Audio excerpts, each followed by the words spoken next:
Hey everybody, this is a quick video in case you have Logitech Jaybird X4 Bluetooth earbuds and you need to do a hard reset to the factory default settings on them. Now you're going to want to do this for one of two reasons. The first one is troubleshooting. If you're having any issues with these earbuds, not connecting to Bluetooth or not syncing or pairing with your device, or if they don't sound right, if they're not syncing with the app, all those kind of issues can very often be fixed with a hard reset to the factory default settings. The second reason that you're going to want to do this is if for whatever reason you just want to get these earbuds set up like they're brand new coming out of the box so you can set them up on a new device or whatever, we can go ahead and do this really easily. All we need to do is make sure that these headphones are turned off to do this. So if they're not off already, we're just going to press and hold the middle button here, the power button, until the LED eliminates in red and then turns off.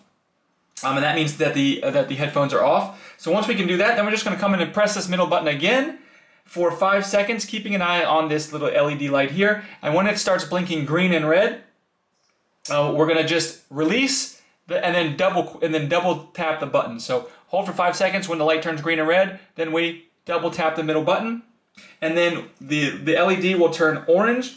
It will blink twice, and you should hear a beep. And so at that point, the earbuds have been reset, and you can go ahead and set them up like a new set of earphones.